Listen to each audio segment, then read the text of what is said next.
Imagine skipping rush hour traffic by literally flying over it. I mean, Yeah, it sounds like something straight out of a movie, right? totally. But today, we're diving into something that's, well, rapidly becoming reality: flying cars. Hmm. Or maybe more accurately, electric air taxis. Yeah, that's a better term for most of what we're seeing now. Right. So you sent us a stack of fascinating sources on the future of air travel, flying cars and beyond. And our mission today is to sort of unpack this journey, from sci-fi dream to maybe everyday possibility, what's happening now and what's next. Well, what's really fascinating here, I think, is how quickly something that was honestly dismissed as impractical for decades Mm-hmm. has suddenly gained serious momentum, Yeah. real traction. Mhm. And look, this isn't just about cool, futuristic tech anymore.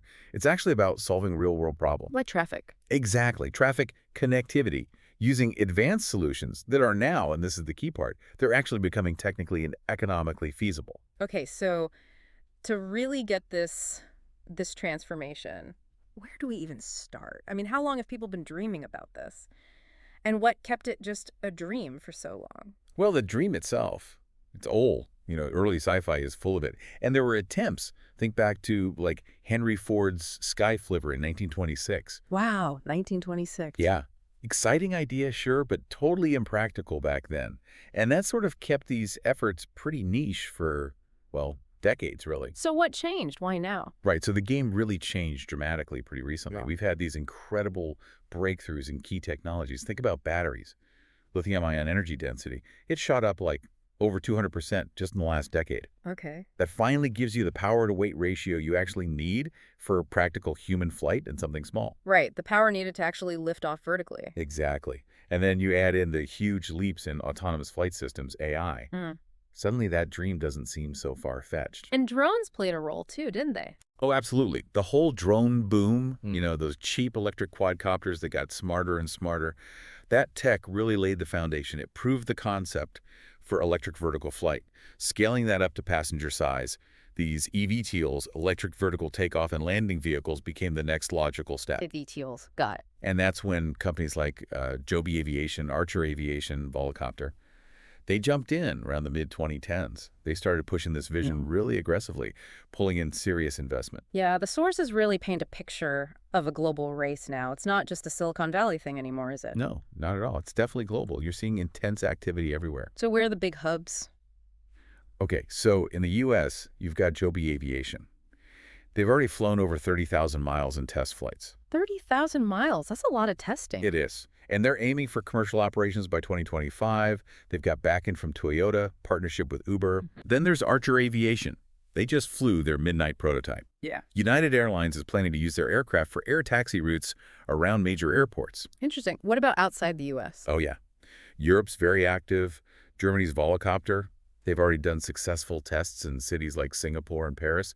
They're actually aiming for public flights during the 2024 Paris Olympics. Wow, the Olympics. That's ambitious. Very. And there's Lilium, another German company. They're doing electric jets, eVTOL jets. Tested a 7-seater already. Got partnerships lined up in Europe and the U.S. Okay, so U.S., Europe. What about Asia? Big players there, too. Japan's SkyDrive did crewed flights back in 2020. They're aiming for commercialization by 2025, also backed by Toyota. Toyota seems to be betting big on this. They are. And in China, you had EHang. They've done thousands of flights already with their autonomous passenger drones. Lots of demos globally. They want to get actual air taxi routes going soon. Right, and the sources mention the Middle East too.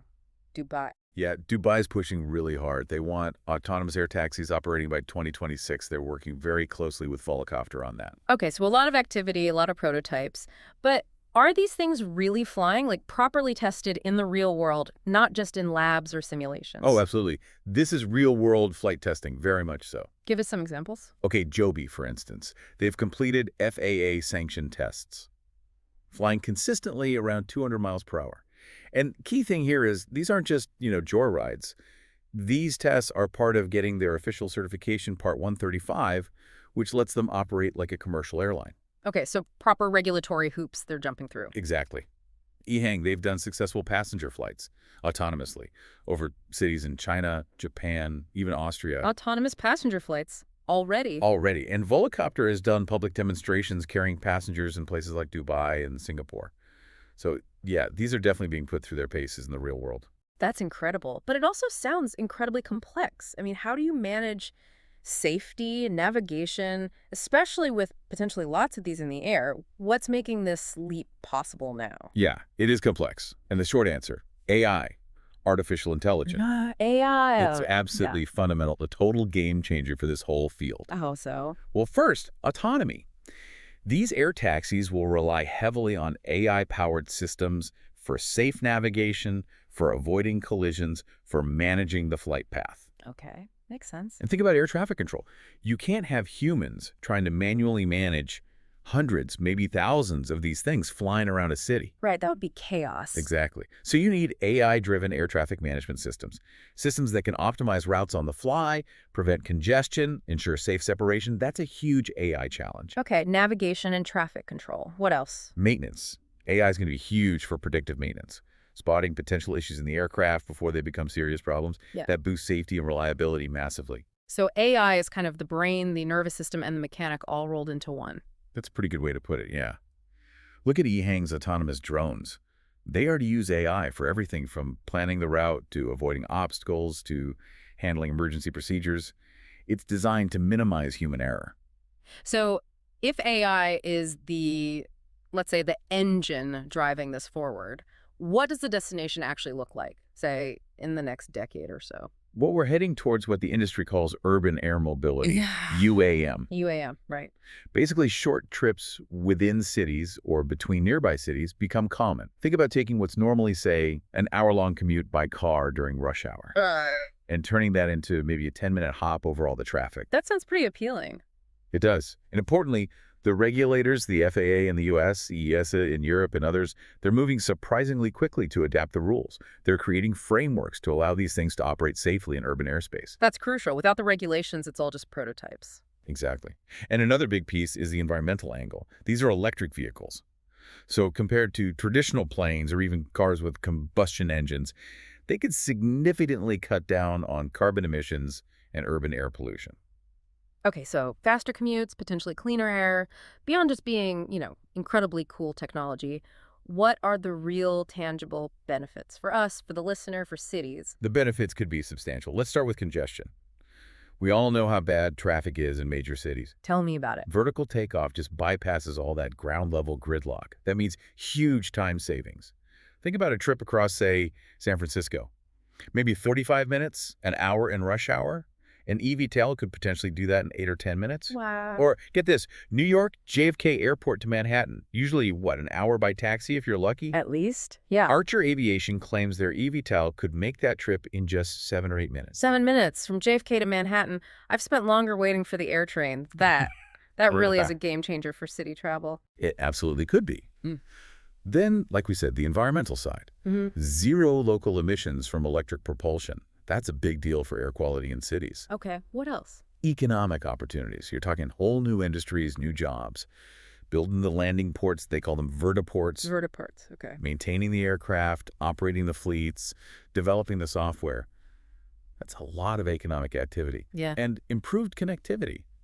Think about reaching rural areas or underserved communities much faster, getting medical supplies or emergency services to remote places. That's a really important point. It's not just for city commuters. Right. EHang has actually demonstrated use cases like that in China, emergency medical response in remote areas, cutting response times dramatically. And what about the cost? Is this just going to be a toy for the super rich? Well, initially, maybe, but the goal, surprisingly, isn't just luxury travel. Companies like Joby actually expect the cost per mile to eventually come down, potentially rivaling or even beating current ride-sharing prices. Or cheaper than an Uber. That's the long-term vision, making it accessible, not just exclusive. We'll see if they get there, but that's the aim. Okay, this all sounds incredibly promising. The benefits are clear speed, environment, access, but nothing this big comes without challenges, right? What are the major hurdles, the really tough nuts to crack? You're absolutely right. There are definitely significant hurdles. Regulatory ones are huge. Figuring out safety standards, pilot licensing, or autonomous certification, how to integrate thousands of these into already crowded airspace. That's massively complex. Yeah, I can imagine. Then there's public acceptance. Getting people to trust flying in an autonomous aircraft, especially over cities, that requires a lot of education, a lot of demonstration of safety. That feels like a really big one. Trust. It is. And finally, infrastructure. Cities aren't built for this yet.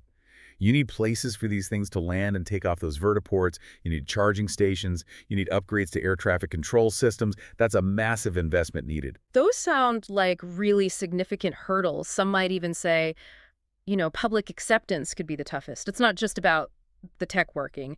It's noise over neighborhoods, the visual impact, that psychological leap of trusting something flying itself overhead. How are companies tackling that deeper skepticism? That's a really crucial point, and they know it. It's not enough just to get the FAA certification. They're focusing a lot on transparency, doing public demonstrations, engaging with communities directly, working with regulators to set rules about noise levels, about flight paths, trying not to fly directly over homes constantly, for instance. Well, it's about social integration, not just technical. Exactly. Building that societal trust, proving they can be good neighbors, essentially.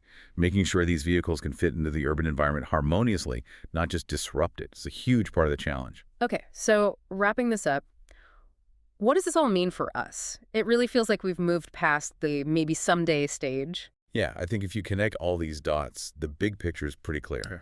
Electric air taxis, eVTOLs, they aren't science fiction anymore. They're here. They're being tested rigorously. And they really are poised to fundamentally reshape how we move around cities over the next decade.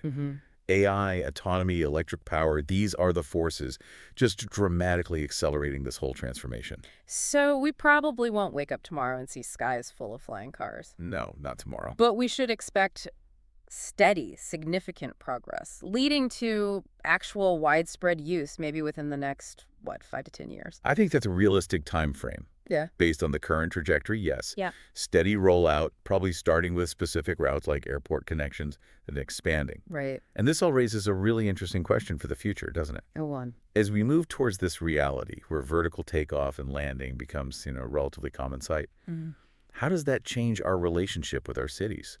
Think about urban planning, personal space, even just the sounds of the city. How might all that evolve? That is something to ponder next time you're stuck in traffic and looking up at the sky.